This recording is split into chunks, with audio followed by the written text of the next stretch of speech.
हाँ, तो हम लोग पढ़ रहे हैं शिक्षण अभिक्षमता, जिसको अंग्रेजी में बोलते हैं टीचिंग एप्टीट्यूड। ठीक है, नेट का महत्वपूर्ण एक ठो टॉपिक फर्स्ट पेपर का। सुनिए, शिक्षण अनुपात टाइप से बना हुआ है, उसके बाद लिखा हुआ है प्रकृति, उद्देश्य, विशेषताएं और आधारभूत आवश्यकताएं। अंग्रेजी में बोले तो teaching nature, objectives, characteristics and basic requirement. सुनिए, शिक्षण, शिक्षण, शिक्षा से बना शिक्षण। ठीक है, क्या चीज़ है शिक्षण? शब्द की व्युत्पत्ति शिक्ष, शिक्ष धातु से हुई है। लिखने का कोई ज़रूरत नहीं है, रिकॉर्डिंग कर रहे हैं हम। शिक्षण शब्द की व्युत्पत्ति शिक्ष धातु से हुई है, जिसका शाब्दिक अर्थ है सीख देना। याद रखिएगा, शिक्षा का चीज़ है तो सीख देने का काम है, सीख देना या सिखाना। तो शिक्षण शब्द जो है उसका व्युत्पत्ति शिक्ष धातु से हुई है, जिसका शाब्दिक अर्थ है सीख देना या सिखाना। आगे सुनिए, शिक्षण अंग्रेजी शब्द टीचिंग, सब कोई को पता ही होगा, टीचिंग शब्द से उत्पन्न माना जाता है ना। जिसका सामान्य अर्थ है शिक्षा प्रदान करने की क्रिया। अब शिक्षा केवल मास्टर ही खाली नहीं देता है, हर काम या फिर जो भी व्यवसाय है, ठीक है, सब काम से जुड़ा हुआ है शिक्षा। बताएगा जो पहले से ट्रेंड है उसको मास्टर बोलो, मैनेजर बोलो, जो भी उसमें तुम अपना बता, प्रशासक बोलो, जो भी, तो वो बताता है। तो वो क्या करता है, उसका अर्थ है शिक्षा प्रदान करने की क्रिया। ठीक है, व्यापक अर्थ में शिक्षा का तात्पर्य औपचारिक या अनौपचारिक रूप से आजीवन सीखते रहना है। औपचारिक, जैसे कि अभी हम लोग औपचारिक शिक्षा ले रहे हैं, लेकिन अनौपचारिक शिक्षा भी होता है। ठीक है, बहुत सा ऐसा होता है जिसमें कि तुमको मास्टर नहीं रहेगा, वहाँ पर जो है मान लो यदि रिकॉर्डिंग करके सुना के बता रहा है, ठीक है, तो वो सब चीज़ जो है अनौपचारिक शिक्षा में आएगा।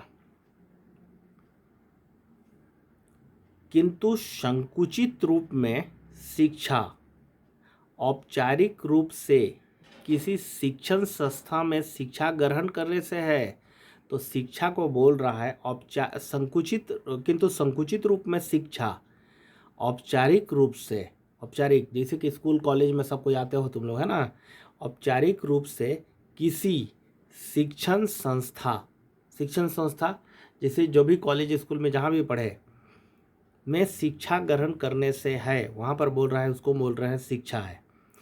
शिक्षण का उद्देश्य शिक्षार्थी में अधिगम उत्पन्न करना, अधिगम का अर्थ होता है उन्नति या फिर योग्यता उत्पन्न करना है।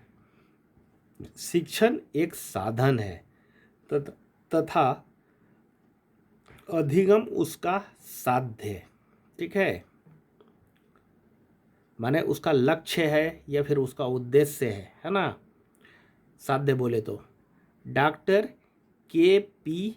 पांडे, अभी सब जैसे डॉक्टर के.पी. पांडे के शब्दों में मान लिए, तो इसको अब एकदम से याद रखना है। हो सकता है क्वेश्चन डायरेक्ट पूछ दिया जाए कि के.पी.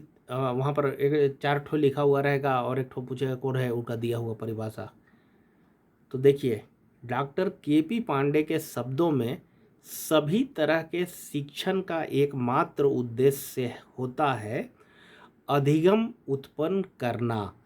और अधिगम अभी हम बताए, इसको अधिगम माने शिक्षा, उन्नति, योग्यता, ये सब जो है उसको बढ़ाने का काम है ना। तो सभी तरह के शिक्षण का एकमात्र उद्देश्य होता है अधिगम उत्पन्न करना। यहाँ देखिए, जहाँ अधिगम एक परिणाम या प्रतिफल है, वहाँ शिक्षण उसका महत्वपूर्ण कारक माना जाता है। शिक्षण तथा अधिगम दो पृथक संप्रत्यय होते हुए भी परस्पर घनिष्ठ रूप से संबंधित हैं। देखिए, शिक्षण की सामान्य परिभाषाएं, जनरल डिफिनीशन ऑफ टीचिंग, है ना। विभिन्न विद्वानों ने पद शिक्षण को कई रूपों में परिभाषित किया है, जो निम्नलिखित हैं। क्या है भाई? एक नंबर, बहुत सा विद्वान लोग जो है शिक्षण को जो है कई रूप में परिभाषित किया, मैंने इसका परिभाषा दिया है, एकदम याद रखना है, लगातार सुनने के बाद याद हो जाएगा। एक नंबर, शिक्षण एक पारस्परिक प्रभाव है। शिक्षण एक पारस्परिक प्रभाव है जिसका उद्देश्य दूसरे व्यक्तियों के व्यवहारों में अपेक्षित परिवर्तन लाना है। माने व्यवहार में जब परिवर्तन ला दिए किसी का, तो वो शिक्षा का माने मेन उद्देश्य है कि उसका व्यवहार में परिवर्तन लाया जाए। पहले आदमी लोग जंगल में रहता था, ठीक है, जंगल में रहने के कारण तो उसको सीधे बोलते थे लोग जो है जंगली है। तो उसमें आज अभी के टाइम में लोग सभ्य हो गया, पढ़ा लिखा, बहुत सा चीज़ के बारे में जाना, धीरे धीरे जो है लोग, तो उसका स्वभाव बदला, व्यवहार बदला, है ना। तो शिक्षण एक पारस्परिक प्रभाव है जिसका उद्देश्य दूसरे व्यक्तियों के व्यवहारों में अपेक्षित परिवर्तन लाना है। इसको बोले हैं गेज, याद रखना है, गेज, GAGE, गेज।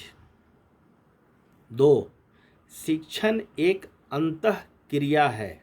शिक्षण एक अंतःक्रिया है जिसमें मुख्यतः कक्षा वार्ता होती है। शिक्षण एक प्रक्रिया है जिसमें मुख्यतः कक्षा वार्ता होती है, माने क्लास में बैठा के वार्ता, बातचीत यदि कहा जाए, ठीक है, वार्ता होती है जो शिक्षक एवं छात्रों के मध्य कुछ परिभाषित की जा सकने वाली क्रियाओं के मध्य में घटित होती है।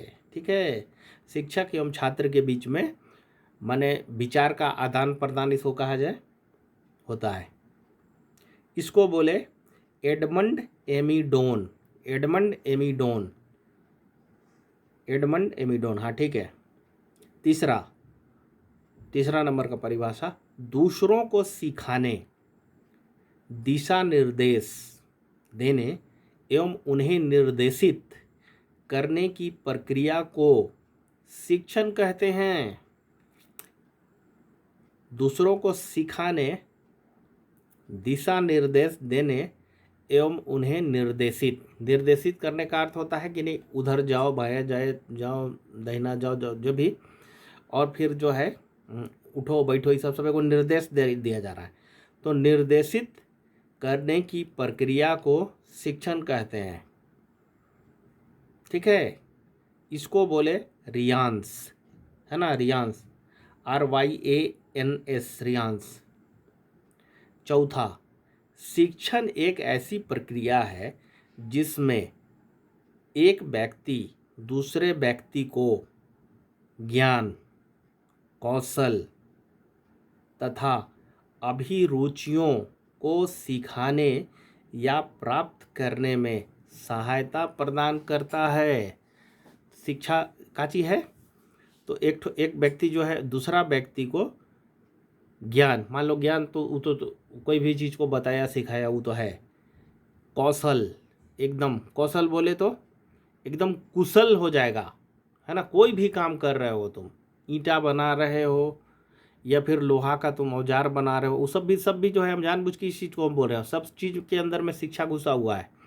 ठीक है, चाहे तुम शुरुआत कर रहा है, ABCD लिख रहे हो या फिर जो है क ख ग, एकदम हम शुरू लेके चल गए तुमको, तो कैसे का लिखा जाता है, का लिखा जाता है, वो सब धीरे धीरे कौशल बढ़ते चल गया, जबकि तुमको आज ला के BA MA में बैठा दिया, है ना। तो कौशल और अभिरुचि बोले तो बहुत सा आदमी लोग का कलाकार वाला दिमाग होता है, बहुत सा आदमी लोग जो है इंजीनियरिंग वाला उसका दिमाग रहेगा, बहुत सा आदमी लोग जो है बचपने से जो है जोड़ घटाव करते रहता है, गणित वाला काम करता है, तो उसका अपना अभिरुचि वैसा विकसित हो जाता है। तो बोल रहा है एक दूसरे व्यक्ति को ज्ञान, कौशल तथा अभिरुचि को सिखाने या प्राप्त करने में सहायता प्रदान करता है। इसको बोला वर्ल्ड बुक ऑफ इंसाइक्लोपीडिया, है ना। इस बात को बोला है, का बोला कि ज्ञान, कौशल और अभिरुचि को सिखाने या प्राप्त करने में सहायता प्रदान करता है एक व्यक्ति से दूसरे व्यक्ति को। इसको बोला वर्ल्ड बुक ऑफ इंसाइक्लोपीडिया। 5वां नंबर, शिक्षण एक परिपक्व तथा कम परिपक्व, माने बौद्धिक रूप से परिपक्व बोले तो पका हुआ, कम परिपक्व व्यक्ति के बीच आत्मीय संबंध का प्रारूप है। आत्मीय भी ठीक है, प्रारूप है, जहाँ कम परिपक्व व्यक्ति को शिक्षण प्रक्रिया को और अग्रसारित किया जाता है। अग्रसारित बोले तो आगे बढ़ाना, ठीक है, अग्रसारित किया जाता है। इसको बोला मॉरिसन, है ना। तो हम लोग खाली आज इतने दूर तक देखे हैं, कल हम लोग फिर देखते हैं आगे।